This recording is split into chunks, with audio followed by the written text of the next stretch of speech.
Hello बच्चों, कैसे हो आप सब लोग। My name is Jiya Verma. I am your biology faculty at AK classes and this is part 2 of genetics का क्वेश्चन सॉल्विंग सेशन। इससे पहले वाले पार्ट में हमने अराउंड 23 क्वेश्चन सॉल्व किए थे फ्रॉम 2026 टू 2022 तक के क्वेश्चंस। आज हम देखने वाले हैं कुछ और क्वेश्चंस इस चैप्टर के। So let's straight away start with the question solving. But उससे पहले मेरी आप सबसे एक रिक्वेस्ट है कि मेरे साथ साथ take a paper and a pen. आप साथ साथ पॉज करो, क्वेश्चन को सॉल्व करो, then look up to the explanation of the question कि अगर आपका क्वेश्चन सही सॉल्व किया या गलत सॉल्व किया। Also make a cumulative score कि अगर मैंने 25 क्वेश्चन सॉल्व करवाए तो उसमें से आपके कितने amount of number of question are correct. तो इससे आपको खुद का एनालिसिस करने में भी फायदा मिलेगा, साथ साथ जो आप गलत कर रहे हो आपको पता भी चलेगा कि आपने वो क्वेश्चन गलत क्यों किया। तो let's start with the next question इस पार्ट के लिए। Okay, so this is the question. ई 2022 का ये क्वेश्चन है ये अगेन। क्या बोल रहा है कि which of the following occurs due to the presence of autosomal link dominant trait. तो मतलब हमसे पूछ रहा है कि चार डिसीज बताइए, myotonic dystrophy, haemophilia, thalassaemia and sickle cell anaemia.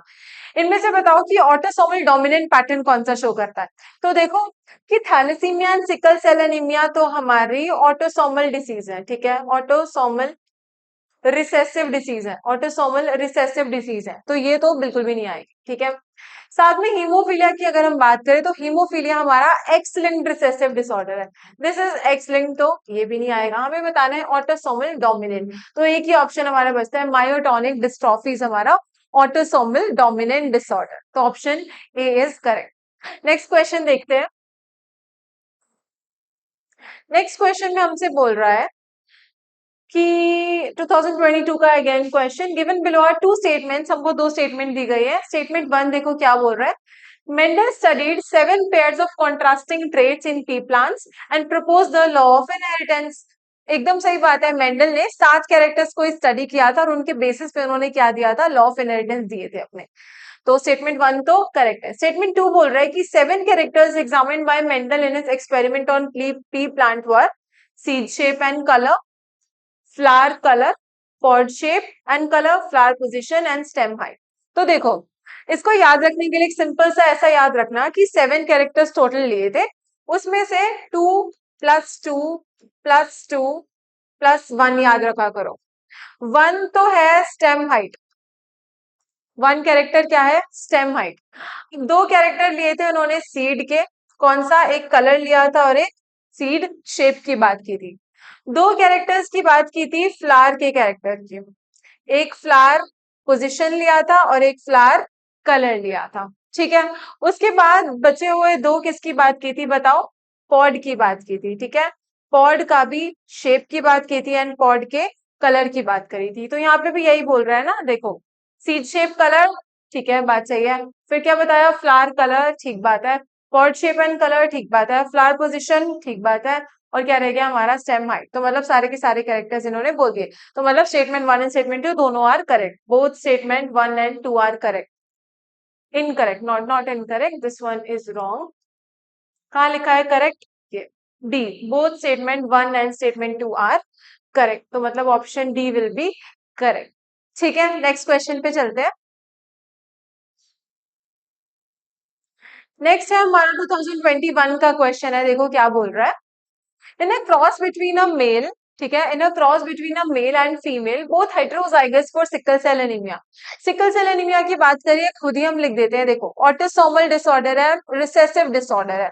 तो इस तरीके से लिखते हैं, HbA HbS, ठीक है, इस तरीके से लिखा जाता है। ऑटोसोमल रिसेसिव डिसऑर्डर है तो मतलब रिसेसिव है, अगर एक नॉर्मल है और एक सिकल सेल एनीमिया वाले, तो ये वाला तो है हमारा कैरियर। और अगर डिसीज इंडिविजुअल शो करना है तो दोनों पे इस तरीके से HbS एंड HbS शो करना पड़ेगा।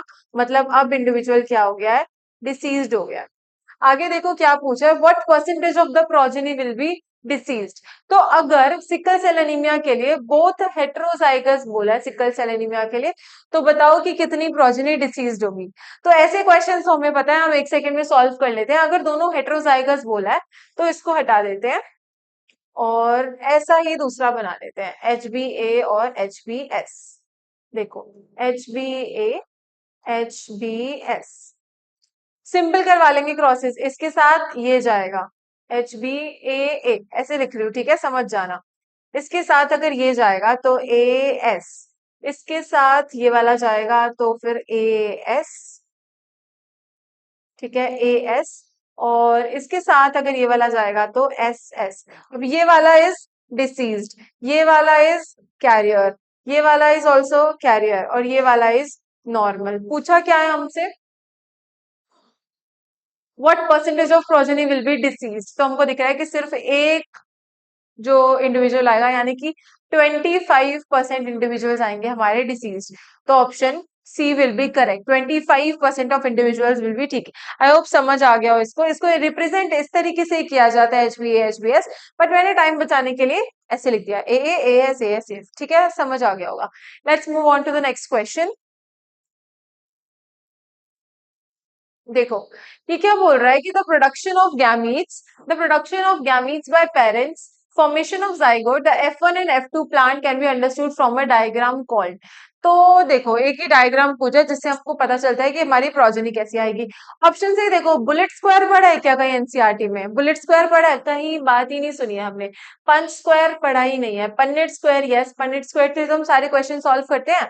और नेट स्क्वायर जैसा भी हमने कहीं पे कुछ नहीं पढ़ा है। तो पन्ने स्क्वायर से हम पता चलवा लेते हैं कि अगर हमारे पेरेंट्स एक सर्टेन टाइप के हैं तो हमारे इंडिविजुअल्स किस तरीके के प्रेजेंट होंगे।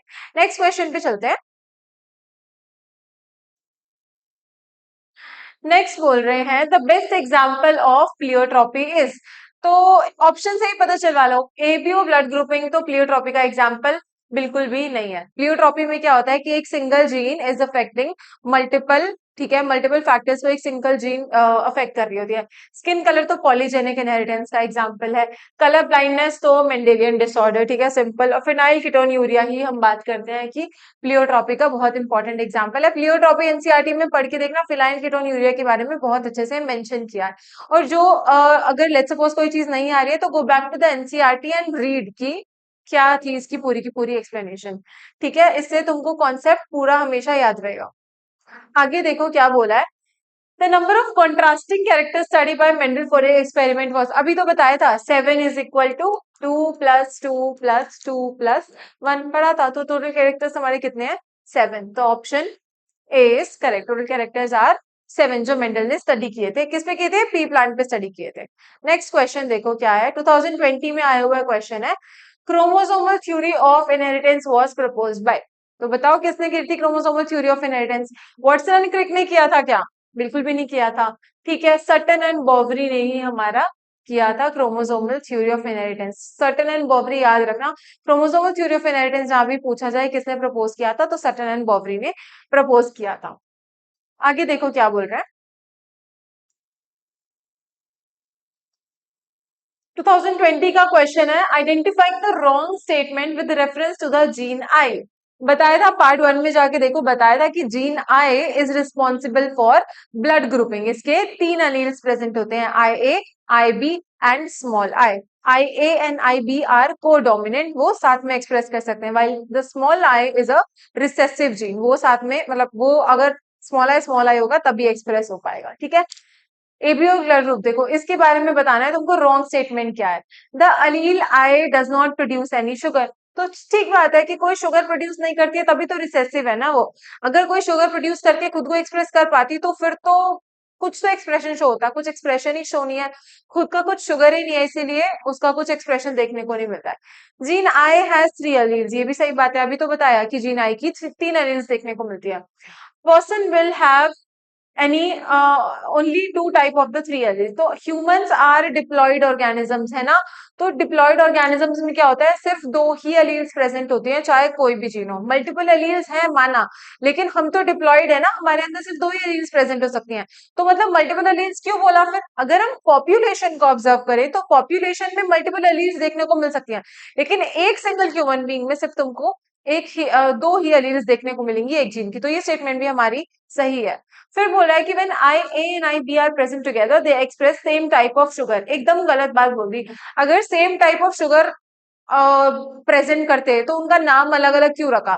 तो हमारा A अलग टाइप ऑफ शुगर को रिप्रेजेंट करता है एंड B अलग टाइप ऑफ शुगर को एक्सप्रेस करता है। तो दिस स्टेटमेंट इज रॉन्ग और हमको रॉन्ग ही बतानी थी, that means option D is correct. आगे चलते हैं। ये क्वेश्चन है, experimental verification of the chromosomal theory of inheritance was done by. तो दी किसने थी, अभी बताया था कि सटन एंड बॉवरी ने दी थी क्रोमोसोमल थ्योरी ऑफ इनहेरिटेंस। और एक्सपेरिमेंटली प्रूव किसने की थी बताओ, पूरा का पूरा पेज डेडिकेटेड है इससे, ठीक है। डायग्राम्स में अच्छे से बताया कि हमारे मॉर्गन जो थे उन्होंने हमारे क्रोमोसोमल थ्योरी ऑफ इनहेरिटेंस को एक्सपेरिमेंटली प्रूव किया था। और उन्होंने, मॉर्गन ने कौन से ऑर्गेनिज्म पे काम किया था बताओ, ड्रोसोफिला मेलाना एस्टर पे काम किया था, ठीक है। उस पे पूरा इनका स्टडी था। देखो नेक्स्ट क्वेश्चन पूछा 2019 में आया है, the production of gametes by parents, the formation of zygote, the F1 and F2 plants can be understood by using. देखो फिर से वही वाला क्वेश्चन आ गया हमारा। क्या हमने पाई डायग्राम पढ़ा है? बिल्कुल भी नहीं पढ़ा। पिरामिड डायग्राम पढ़ा है कहीं पे? बिल्कुल भी नहीं पढ़ा है। सिर्फ एक पन्नेट स्क्वायर ही तो पढ़ा है, जिससे कि हम बता देते हैं कि कैसे ऑफस्प्रिंग आएंगे अगर हमको पेरेंट्स के जीनोटाइप का पता है तो। नेक्स्ट चले।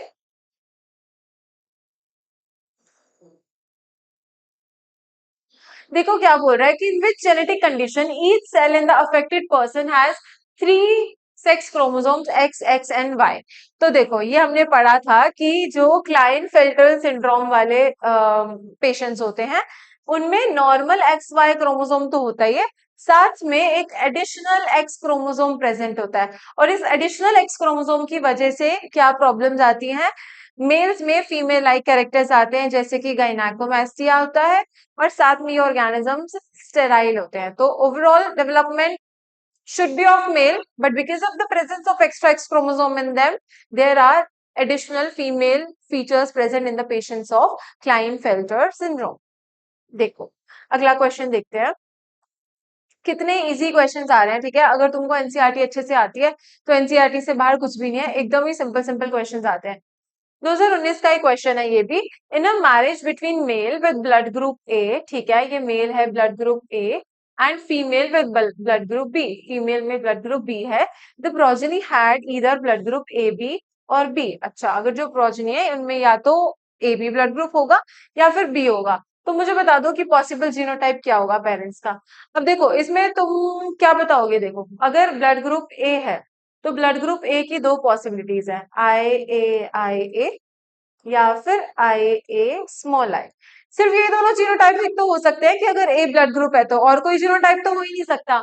फीमेल में क्या बताया, ब्लड ग्रुप बी, फीमेल में बताया ब्लड ग्रुप बी, इसकी भी दो पॉसिबिलिटीज है, आई बी, और साथ में क्या प्रेजेंट है, आई बी स्मॉल आई। पेरेंट्स का समझ आया जीनोटाइप मैंने क्या बोला। अब देखो अब बोल रहे हैं कि जो इनकी प्रोजेनी है या तो उसमें बी आना चाहिए या फिर उनका क्या होना चाहिए, ए बी होना चाहिए। तो ए बी का जीनोटाइप तो बता दो तुम, I A and I B present होगा। तो मतलब हमें ऐसा बताओ कि जो प्रोजेनी के अंदर ए बी आए और बी भी आए, ठीक है। तो देखो अगर तुम देखो कि जो हमारी प्रोजेनी है उसको या तो ए चाहिए या फिर बी चाहिए या फिर सिर्फ बी चाहिए, तो इसका मतलब दोनों पेरेंट्स हेटेरोजाइगस तो नहीं हो सकते। अगर दोनों पेरेंट्स, मतलब ये देखो अगर ये पेरेंट भी हेटेरोजाइगस और ये पेरेंट भी हेटेरोजाइगस हुआ, तो खुद ही बताओ कि एक तो बन जाएगा हमारा ओ ब्लड ग्रुप और दूसरा बन जाएगा ए बी, बी तो नहीं आएगा। तो मतलब हमारा ये जिस ऑप्शन में ये दिया है वो तो काट दो, हेटेरोजाइगस वाला दिया है कहीं पे, ये रहा आई ए आई मेल एंड ये तो सबसे पहले ही काट दो। अगर हेटेरोजाइगस होगा तो बिल्कुल भी नहीं हो पाएगा। फिर देखो क्या दिया है, ऑप्शन से इसको तुम करेक्ट कर सकते हो। पता है अगर तुमको इतनी अंडरस्टैंडिंग है तो तुम ऑप्शंस देखो, ऑप्शन से क्या जीनोटाइप बनेगा उसी से समझ आ जाएगा। अगर तुम इसमें देखो कि मेल के पास आई ए एंड फीमेल के पास आई बी है, तो इसके पास दो ऑप्शंस है, या तो अगर ये और ये साथ में जुड़ गया तो बनेगा ब्लड ग्रुप ए बी, या फिर अगर ए और बी आपस में जुड़ गया तो बनेगा ए बी। लेकिन इसके पास एक और पॉसिबिलिटी है, अगर ए और स्मॉल आई आपस में जुड़ गया तो बन जाएगा आई।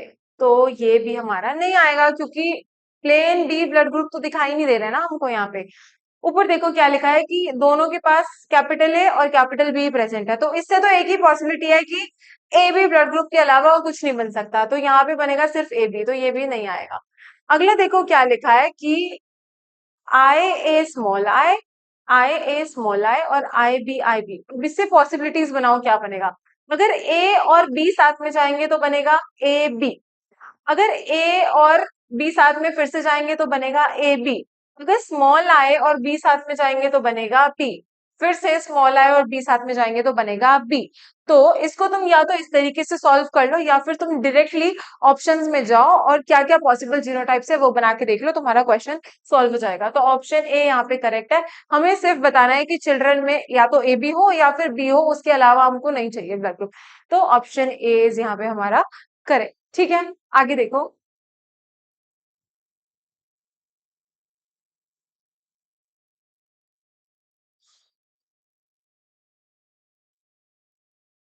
थोड़ा सा बड़ा क्वेश्चन है, ठीक है। 2019 का ही क्वेश्चन है ये भी। देखो क्या बोल रहा है कि X X X O method of sex determination. ये तो हमने पार्ट ए में भी पढ़ा था कि ग्रास हॉपर में ऐसा ऐसा कुछ देखने को मिलता है। तो क्या ग्रास हॉपर दिया है? यस, ए का third X X X O type of determination present है ग्रास हॉपर में। शायद थोड़ा सा कट रहा है उधर से, मैं थोड़ा छोटा कर देती हूँ। 1 सेकेंड, आई थिंक अभी अच्छे से विजिबल होगा। ठीक है, आगे देखो क्या दिया है कि X X and X Y type of sex determination. इसमें हमको बताना है कि ये सबसे पहले तो ये बताओ कि प्रेजेंट किस में होता है। एक तो ह्यूमंस में प्रेजेंट होता है और एक ड्रोसोफिला में प्रेजेंट होता है। और इसमें जो एक्स एक्स है that is female and X Y is male. X X हमारा क्या है? फीमेल। और एक्स वाई क्या है? हमारा मेल। अगर सेम टाइप के क्रोमोसोम्स प्रेजेंट है उसको हम बोलेंगे होमोगेमेटिक, और अगर अलग अलग है तो उसको बोलेंगे हेटेरो। तो इसका मतलब मैं तुम्हें यहाँ पे बताती हूँ। देखो, अगर एक्स एक्स है एंड एक्स वाई है, ये जो गैमीट्स बनाएगी वो एक ही तरीके के बनाएगी। एक्स, सारे गैमीट्स में एक्स होगा। ये जो गैमीट्स बनाएंगे उसमें या तो एक्स होगा या फिर वाई होगा। तो इस टाइप की कंडीशन को बोलते हैं होमोगैमेटिक, और इस टाइप की कंडीशन को बोला जाता है हेटेरोगैमेटिक। हेटेरो का मतलब ये होता है ना अलग अलग, तो हेटेरोगैमेटिक। तो इसका मतलब कि हमें पता है कि ह्यूमंस में एंड ड्रोसोफिला में होमोगैमेटिक फीमेल होती है एंड हेटेरोगैमेटिक मेल होता है। तो ढूंढो ऐसा कुछ दिया है क्या कि यहाँ पे हमारा होमोगैमेटिक फीमेल चाहिए हमको। बी का ये आएगा, बी का फोर्थ। इन दोनों से ऑप्शन हो रहा है क्या सॉल्व? ए का थर्ड कहाँ है? वाह, ए से ही सॉल्व हो रहा है। पहले तो देखो, ए का थर्ड फिर बी का फोर्थ, तो इससे ही सॉल्व हो रहा है। लेकिन फिर भी देख लेते हैं। कैरियोटाइप 45, तो ये तो हमको पता है कि टर्नर सिंड्रोम में ऐसा हुआ था। और Z W and Z Z method, देखो Z W and Z Z, इसका भी मैं तुम्हें बता देती हूँ ताकि तुमको याद रहे। एक तो था ये वाला, एक है Z W and Z Z. सबसे पहली बात तो ये है कि ये बर्ड्स में देखने को मिलता है। बर्ड्स में देखने को मिलता है, ये जैसे हेन्स वगैरह बर्ड्स में देखने को मिलता है। Z W Z Z. तो बताओ इसमें कि जेड डब्ल्यू फीमेल होती है या जेड डब्ल्यू मेल होता है? तो अगर तुम्हें ये नहीं याद रहता है तो इसमें याद रखने का तरीका है कि डब्ल्यू फॉर वुमेन है ना, डब्ल्यू फॉर वुमेन। तो जेड डब्ल्यू प्रेजेंट होता है फीमेल्स में एंड जेड जेड प्रेजेंट होता है मेल्स में। तो यही वाला कॉन्सेप्ट लगा के मुझे बताना कि जेड डब्ल्यू यानी कि फीमेल होमोगेमेटिक दिखाई दे रही है या फिर हेट्रोगेमेटिक दिखाई दे रही है। देखो, फीमेल होमोगेमेटिक दिख रही है या हेट्रोगेमेटिक? ऑब्वियसली बात है, दो टाइप की गैमेट्स बनाएगी ना, तो फीमेल हेट्रोगेमेटिक और यहाँ पे मेल क्या है? होमोगेमेटिक। तो देखो ऐसा कुछ दिया है यहाँ पे हमें। फीमेल हेट्रोगेमेटिक किस में है? डी में, डी का सेकंड। तो ऑप्शन सी इज हमारा करेक्ट। ठीक है, आगे चलते हैं। Select the incorrect statement. Male fruit fly is heterogametic. अभी तो देखा, फ्रूट फ्लाई ड्रोसोफिला है ना। मेल फ्रूट फ्लाई हेट्रोगेमेटिक होती है क्या? सही बात है, मेल फ्रूट फ्लाई हेट्रोगेमेटिक होती है। मतलब एक्स एक्स एक्स वाई, ये कौन सा है? मेल। और ये कौन सा है? Female. Female homogametic, male fruit fly heterogametic. हमें तो क्या बताना है? इनकरेक्ट बताना है। Male grasshopper 50% of forms have no sex chromosome. Grasshopper में क्या देखा? या तो दो एक्स क्रोमोसोम है या फिर एक एक्स क्रोमोसोम है। तो मतलब अगर इससे गैमीट्स बनाओ तो हर गैमीट के पास एक एक्स क्रोमोसोम जाएगा। लेकिन अगर मेल्स की बात करो तुम, तो ये अगर गैमीट्स बनाएगा तो एक आधे गैमीट्स में एक्स क्रोमोसोम जाएगा और आधे गैमीट्स में कोई भी क्रोमोसोम नहीं जाएगा, मतलब जीरो, नल। ठीक है, तो ये बात तो सही बोल दी। In grasshopper 50% sperms have no sex chromosome, बिल्कुल सही बात है। आगे क्या बोल दिया? In domesticated fowl sex of progeny depends on to the type of sperm rather than egg. तो फाउल्स मतलब यही बर्ड्स की बात हो रही है। ठीक है, domesticated fowl sex of progeny depends on the type of sperm rather. बना के देख लो ना, कंफ्यूज क्यों होना है? Z Z Z W, Z Z मतलब मेल, जेड डब्ल्यू मतलब फीमेल। तो प्रोजेनी का जेंडर क्या होगा, ये मेल डिसाइड करेगा कि फीमेल डिसाइड करेगी? ऑब्वियसली बात है फीमेल डिसाइड करेगी, इसके पास ही हेट्रोगेमेटिक कंडीशन है ना। तो ये तो बोल रहा है कि टाइप ऑफ स्पर्म यानी कि मेल डिसाइड करेंगे, तो ये तो गलत स्टेटमेंट बोल दी। एग डिसाइड करेगा कि प्रोजेनी का जेंडर क्या होगा, तो ये तो गलत बात है, ये बात ही गलत है, इनकरेक्ट बताना है, तो ऑप्शन सी करेक्ट हो जाएगा। ठीक है, उसके बाद देखो बोल रहा है, नेक्स्ट स्टेटमेंट भी पढ़ लेते हैं। Human mails have one of the sex chromosome much shorter than that of the other. Human mails में एक्स वाई देखने को मिलता है, और जनरल इंफॉर्मेशन से हमको पता होना चाहिए कि जो वाई क्रोमोसोम होता है that is the shortest chromosome in human beings. तो मतलब एक्स क्रोमोसोम इस तरीके से बड़ा दिखाई देता है, एंड साथ में छोटा सा ऐसे वाई क्रोमोसोम देखने को मिलता है, this is X and this is Y. तो ये वाली स्टेटमेंट भी सही है, सी स्टेटमेंट गलत है। नेक्स्ट क्वेश्चन देखिए, देखो 2019 के ही क्वेश्चन चल रहे हैं, फिर से मैं वही बोल रही हूँ कि वेटेज इस चैप्टर की बहुत ज्यादा है, बहुत क्वेश्चन आते हैं। ठीक है, देखो क्या बोल रहा है कि in Antirrhinum a red flower was crossed with a white flower. तो पहले ही हम लिख देते हैं कि रेड फ्लावर क्या था, capital R and white flower मतलब small R. In F1 generation pink flowers were obtained, मतलब पता ही है हमको ये तो कि ऐसा ही हुआ था, रेड और व्हाइट को क्रॉस कराया तो पिंक फ्लावर्स आ गए। When pink flowers were self, अच्छा अगर पिंक फ्लावर्स को इन्होंने सेल्फिंग कराई, the F2 generation showed white, तो F2 जनरेशन में आया व्हाइट यानी कि आर आर, रेड आया मतलब कैपिटल आर भी आया, और साथ में पिंक भी आया। ठीक बात है, इतना बताया हमको। तो बताओ कि इनकरेक्ट स्टेटमेंट क्या है, इन्होंने बताया कि ऐसे तो ये F2 जनरेशन थी हमारी, F2 F1 को इन्होंने अगर सेल्फिंग करवाई तो F2 जनरेशन में ये रिजल्ट देखने को मिले, पता भी है हमको, पनेट स्क्वायर करके देख लो, यही रिजल्ट मिलते हैं ना। देखो क्या बोल रहा है कि this experiment does not follow the principle of dominance. एकदम सही बात है, अगर प्रिंसिपल ऑफ डोमिनेंस को फॉलो करता तो क्या पिंक फ्लावर्स आते हैं क्या? तो नहीं करता, लॉ ऑफ डोमिनेंस को फॉलो। सही बात है, इनकरेक्ट स्टेटमेंट बनानी है हमको। ठीक है, तो ये तो नहीं आएगा। फिर देखो pink colour in F1 is due to incomplete dominance, सही बात है, इनकम्प्लीट डोमिनेंस का ये एग्जांपल है। तो पिंक फ्लावर क्यों आया, क्योंकि इनकम्प्लीट डोमिनेंस हो गई। Ratio of F2 is red 1/4, ratio 2/4, ratio 1/2। ठीक है, तो देख लो कैसे आ रहा है, पनेट स्क्वायर से बना के देख लो कैसे आएगा। इस तरीके से बनाओ, यहाँ पे डालो कैपिटल आर स्मॉल आर, और यहाँ पे डालो कैपिटल आर स्मॉल आर। इधर क्या आएगा, कैपिटल, इधर आएगा इस तरीके से, इधर आएगा इस तरीके से, और इधर आएगा स्मॉल आर स्मॉल आर। तो कैपिटल आर बोल रहा है, मतलब रेड बोल रहा है कि 1/4 आया, सही बात है। पिंक बोल रहा है 2/4 आया, है ना, पिंक तो दो ही दिखा रहे हैं, 2/4 सही बात है। और व्हाइट बोल रहा है कि 1/4 आएगा, ये भी सही बात है। आगे क्या बोल रहा है कि law of segregation does not apply in this experiment, नहीं, लॉ ऑफ सेग्रीगेशन तो यहाँ पे अप्लाई होती है, सो दिस इज हमारा इनकरेक्ट स्टेटमेंट। ठीक है, law of segregation does not apply in this statement. ठीक है, समझ आया? ऊपर वाली सारी स्टेटमेंट सही है कि ये लॉ ऑफ डोमिनेंस को फॉलो नहीं करती है, सही बात है। पिंक कलर आता है क्योंकि इनकम्प्लीट डोमिनेंस होती है, एकदम ठीक बात है। रेशो भी करेक्ट बताइए, लेकिन ये बोल रही है कि law of segregation follow, law of segregation तो यहाँ पे फॉलो होता है। लॉ ऑफ सेग्रीगेशन कहाँ फॉलो नहीं होता बताना? जहाँ पे लिंकेज होती है ना। देखो नेक्स्ट क्वेश्चन है कि the frequency of recombination between gene pairs on the same chromosome as a measure of distance between genes were explained by. ये तो रिपीट क्वेश्चन है, पार्ट 1 में भी हमने पढ़ा था, मैंने तुम्हें बताया था कि मॉर्गन के एक स्टूडेंट हुआ करते थे। अब देखो पहला ही ऑप्शन मॉर्गन है, आधी से ज्यादा जनता यहाँ पे मॉर्गन लगा के आ जाएगी। ठीक है, बट मॉर्गन नहीं आएगा यहाँ पे। मॉर्गन के एक स्टूडेंट है एल्फर्ड स्टुअर्टवेन, एनसीईआरटी में एज इट इज लाइन दी गई है कि इन्होंने ये दिया था, फ्रीक्वेंसी ऑफ रिकॉम्बिनेशन को एक्सप्लेन किया था। नेक्स्ट देखो, what is the genetic disorder in which an individual has an overall masculine development and gynecomastia? तो ये तो मैं तुम्हें इतनी बार रिपीट करके बता चुकी हूँ कि अगर एक मेल में एक्स और वाई क्रोमोसोम होगा और साथ में एक एक्स्ट्रा एक्स क्रोमोसोम आ जाएगा यानी कि क्लाइनफेल्टर सिंड्रोम, तो उसमें गायनाकोमास्टिया या फिर फीमेल लाइक फीचर्स आ जाएंगे मेल के अंदर ही। तो मतलब क्लाइनफेल्टर सिंड्रोम हमारा ऑप्शन बी इज करेक्ट। आगे देखते हैं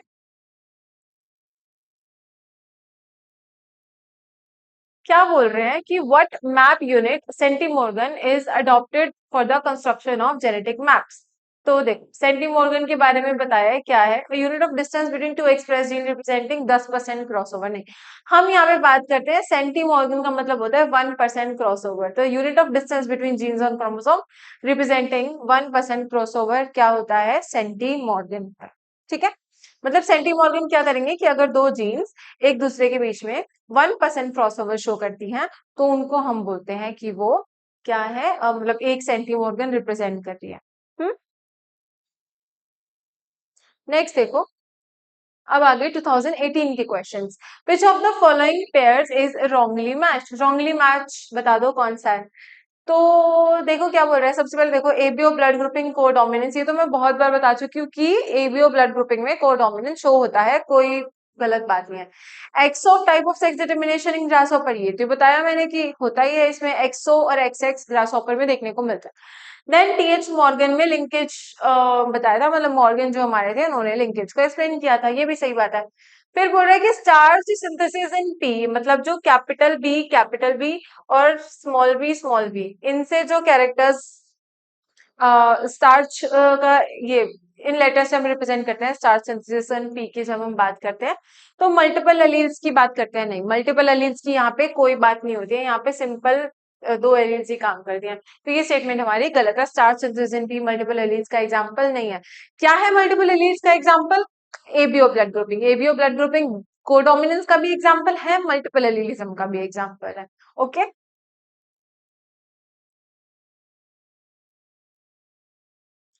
देखो क्या बोल रहे हैं कि select the correct statement, correct statement बता दो हमको कौन सी है।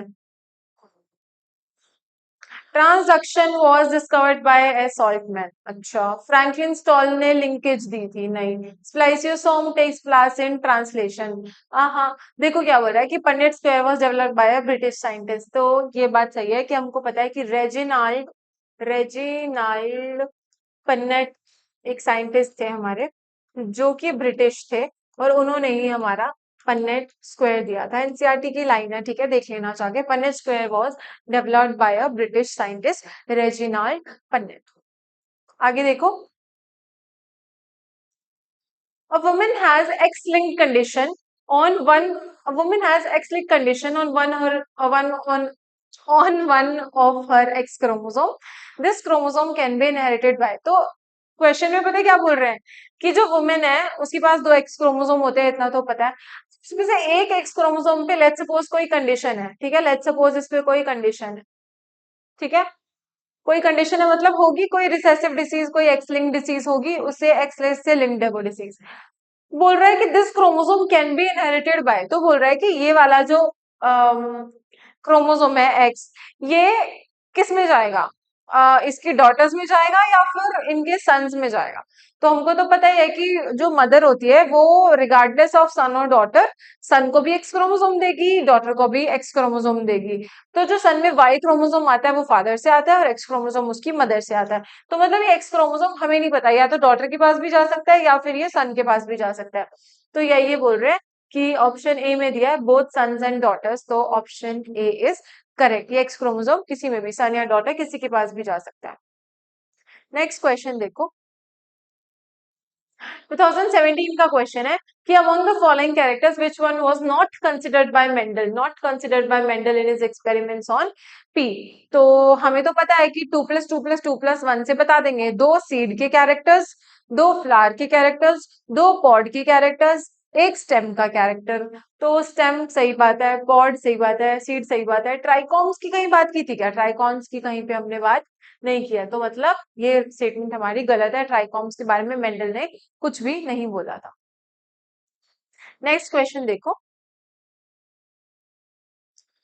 The genotypes of husband and wife are IAIB and IAI, ठीक है, husband and wife, this is husband का genotype and this is wife का genotype. Among the blood types of their children how many different genotypes and phenotypes are possible. तो बना के देख लेते हैं इसको, तो हम इसमें क्या बड़ी बात है, पन्नेट स्क्वायर से बना देते हैं, ठीक है। ये हमारा पन्नेट स्क्वायर है, दिस इज लेट्स सपोज यहाँ पे मेल रख देते हैं फादर, IAIB IAI, इधर फीमेल रख देते हैं।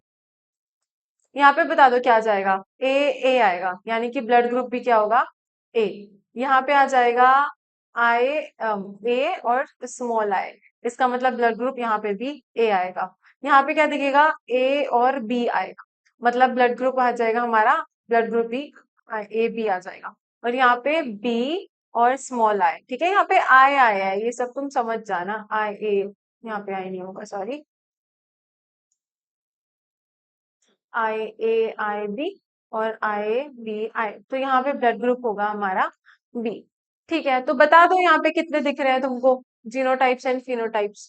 देखो, जीनोटाइप की बात करते हैं, लिख लेते हैं यहाँ पे। सबसे पहले मैं जीनोटाइप लिख रही हूँ, आई ए जीनोटाइप देखने को मिला, फिर आई ए आई देखने को मिला, फिर मुझे ए बी देखने को मिला, और फिर मुझे आई बी आई देखने को मिला। मेरे को चार तो देखने को मिले, क्या, जीनोटाइप्स, चार जीनोटाइप्स देखने को मिले, इतनी बात समझ आई। तो इसके अलावा जो भी दिया है काट दो, तीन जीनोटाइप नो, तीन जीनोटाइप नहीं, काट दो। ठीक है, तो मतलब ऑप्शन नंबर, ये इसमें से तो कोई नहीं आएगा, ए भी नहीं आएगा और डी भी नहीं आएगा। जीनोटाइप तो कितने हैं, चार। अब फिनोटाइप काउंट कर लो, फिनोटाइप क्या देखने को मिल रहा है, एक तो हमको ए देखने को मिल रहा है, एक हमको ए बी देखने को मिल रहा है, और एक हमको डी देखने को मिल रहा है। तो मतलब हमारे कितने टोटल, तीन फिनोटाइप्स देखने को मिल रहा है। तो बता दो कि फिनोटाइप्स यहाँ पे तीन है, तो option number B will be correct. ठीक है ना, समझ आया। जीनोटाइप इस तरीके से देखो, 1 2 3 एंड 4, चारों क्या है, अलग अलग टाइप के जीनोटाइप देखने को मिल रहे हैं। एंड फिनोटाइप इन दोनों में ए ही आएगा, इसमें बी आएगा और इसमें डी आएगा। और ये कहाँ से लिया, हमको ऑलरेडी मदर और फादर का जीनोटाइप हमको क्वेश्चन में गिवन था। ठीक है, तो आज भी हमने ऑलमोस्ट 23 क्वेश्चंस तक करेक्ट कर लिया। अपना स्कोर जो मैंने बोला कैलकुलेट करना, पहले खुद क्वेश्चन सॉल्व, आई होप तुमने किए होंगे और अपना स्कोर कैलकुलेट किया होगा। अगर किया है तो drop in the comment section कि तुम्हारा कितने क्वेश्चन सही हैं, कितने क्वेश्चन गलत है। ठीक है, नेक्स्ट पार्ट में हम डिस्कस करेंगे इसके कुछ रिमेनिंग क्वेश्चंस। तब तक के लिए टेक केयर, बाय बाय, और पढ़ते रहिए।